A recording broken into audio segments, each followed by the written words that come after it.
लेकिन अब बहन जी ने बोल दिया कि मैं पूरी जान झोंक दूंगी, मैं पूरा कैडर लगा दूंगी इसमें 2027 में, सब मेरा साथ दे दो, मैं भी अपनी पूरी जान लगा दूंगी। है कि चंद्रशेखर जी की कर रहे सांप्रदायिक राजनीति, वो हमारे युवाओं को भटकाने का काम कर रहे हैं।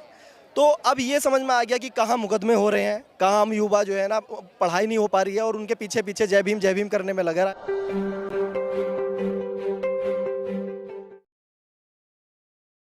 साथ स्याना के विधानसभा अध्यक्ष हैं। 27 के समीकरणों को लेकर हम पूछेंगे, क्योंकि ये जो पश्चिम का इलाका है, जो आसपास की विधानसभाएं जैसे गढ़ हो गई या उधर सिकंदराबाद है और स्याना है, ये उपजाऊ रही हैं बसपा के लिए। क्या समीकरण रहा है, क्या इतिहास है स्याना विधानसभा का? स्याना विधानसभा का इतिहास है, चलता है क्योंकि जाटव और मुस्लिम और पंडित हम जब मिलकर काम करते हैं ना, तो बहुत कम लीड रह जाती है और सेकंड नंबर पे हर बार आ रहे हैं। तो हम उन कोशिशों में देख रहे हैं हमारी गलती कहाँ कहाँ पर रह रही हैं। मैं अभी विधानसभा अध्यक्ष जल्दी में ही बना हूँ, मैं जब से लगा हूँ मैं इसी चीज़ को खकोड़ रहा हूँ कि हमारी गलती कहाँ रह रही है, जिससे हम अपना विधायक नहीं चुन पा रहे हैं स्याने से।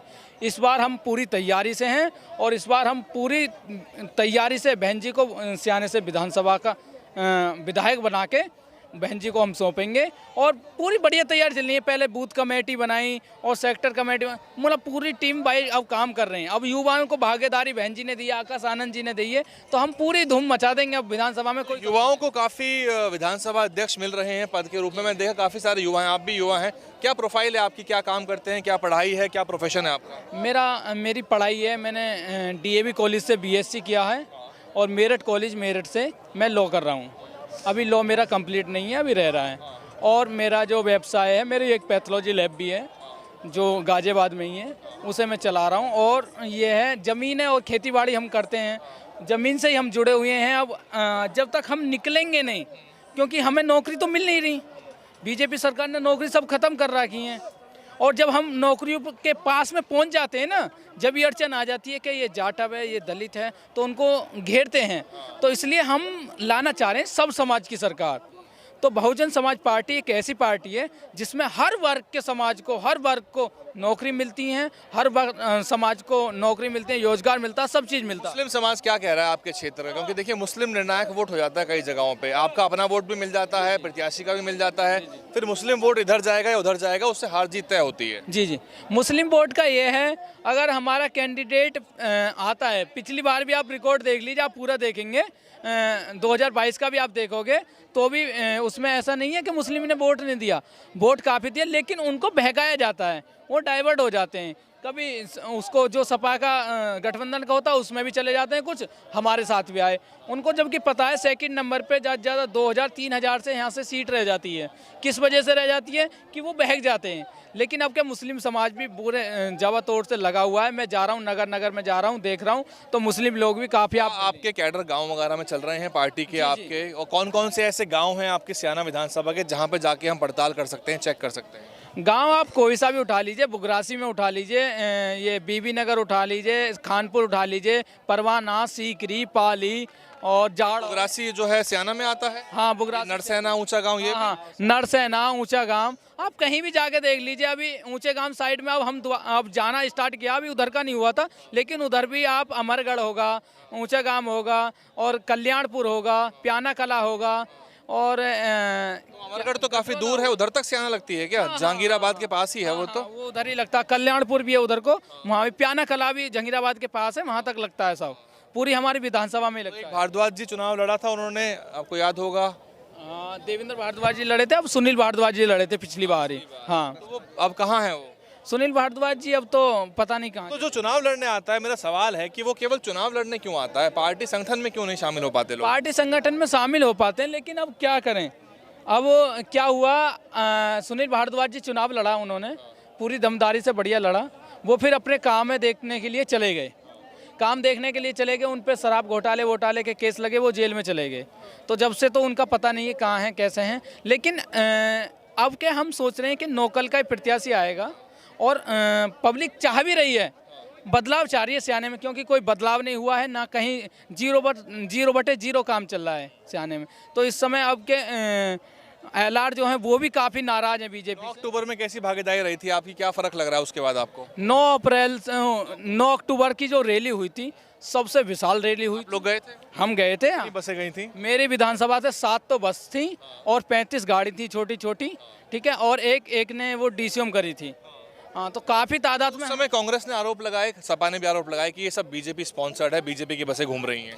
वो क्या होता है ना, जैसे वो मिलते रहते हैं तो उनको वही याद आता है। जैसे अखिलेश यादव जी कभी उनसे मिलने कभी उनसे मिलने, सब बीजेपी के इनसे मिलते रहते हैं नेता से, तो उनको याद आता रहता है कि हम मिल रहे हैं तो कभी ये भी मिल रहे हों। लेकिन बहन जी एक ऐसी नेता हैं, ना कभी किसी अन्य पार्टी से मिली हैं, मिलती हैं तो खुले मंच पे आती हैं। ऐसे नहीं है कि दुबका चोरी जा रहे हैं, मिल रहे हैं, बातें कर रहे हैं। बहन जी किसी से नहीं डरती हैं। बहन जी एक आयरन लेडी हैं।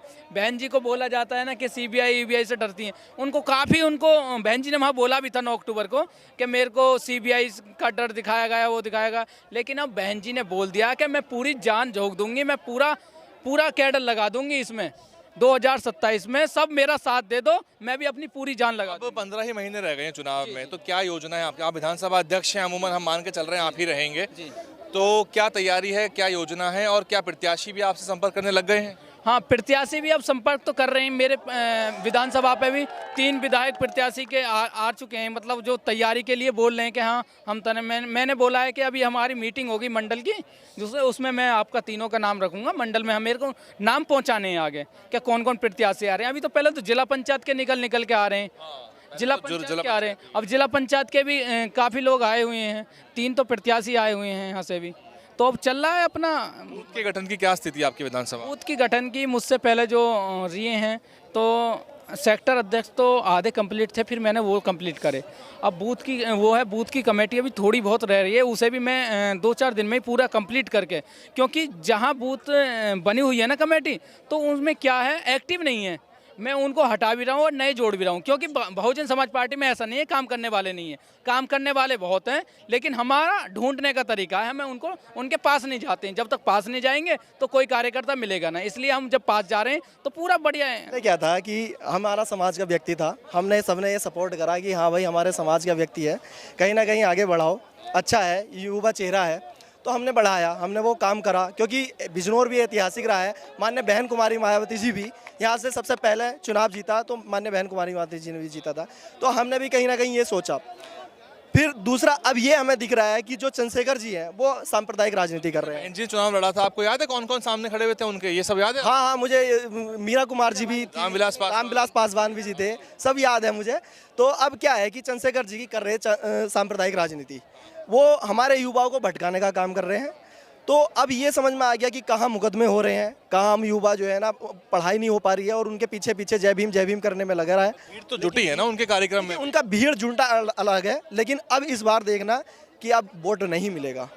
भीड़ क्या है कि अब नेता बन गए हैं तो भीड़ तो भाई 2-4 कोई सा भी नेता बन जाओ, कुछ तो भीड़ जुटी जाती है। लेकिन अब क्या है कि अब हमें ये समझ में आ गया, हमें सरकार कौन बना सकता है, हमारी सरकार, हमारा किसका नेतृत्व है, हमारी एक ही राष्ट्रीय नेता है, वो है माननीय। चुनाव लड़ने का संविधान सबको अधिकार देता है, उनको अधिकार है, पार्टी बनाए, चुनाव लड़े, सांसद बन गए वो। हाँ, वो तो बन गए तो ठीक है, लेकिन अब हमें सरकार बनानी है।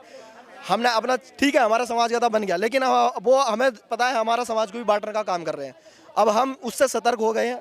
नगीना क्षेत्र भी, पूरा जिला बिजनौर भी इस बार सतर्क है। इस बार 100% सभी के सभी जो है ना बीएसपी को सपोर्ट कर रहे हैं, वोट करेंगे अच्छे से। मैं खुद सपोर्ट करने उतरूंगा हर तरह से। तो पहले जो हो गया, लेकिन इस बार हमें सरकार का नेतृत्व चाहिए, वो है सरकार का नेतृत्व एक ही पार्टी कर सकती है, वो है माननीय बहन कुमारी मायावती जी। बहुत शुक्रिया। अभी आप प्रदीप गौतम जी को सुन रहे थे, जो कि स्याना विधानसभा के विधानसभा अध्यक्ष हैं। एक अच्छी चीज़ मैं ये देख रहा हूँ बीएसपी में कि यंग लोग जो हैं जिला अध्यक्ष भी बन रहे हैं, विधानसभा अध्यक्ष भी उनको बनाया जा रहा है। जैसे कि मुजफ्फरनगर में आनंद प्रकाश जी हैं, बेहद यंग युवा चेहरा हैं, उनको वहाँ का जिला अध्यक्ष बनाया है। इसी तरह से और भी लोग हैं यंग, विधानसभा और जिला के अध्यक्ष बहन मायावती जी बना रही हैं। बहुत धन्यवाद। देखते रहिए DNN हिंदी, दोबारा आपके सामने हाजिर होंगे। DNN हिंदी को सब्सक्राइब करने के लिए दबाएं लाल रंग का सब्सक्राइब बटन और घंटी का बटन दबाकर ऑल नोटिफिकेशन पर क्लिक करें। चैनल को जिंदा रखने के लिए नीले रंग का ज्वाइन बटन दबाकर चैनल को आर्थिक सहयोग करें।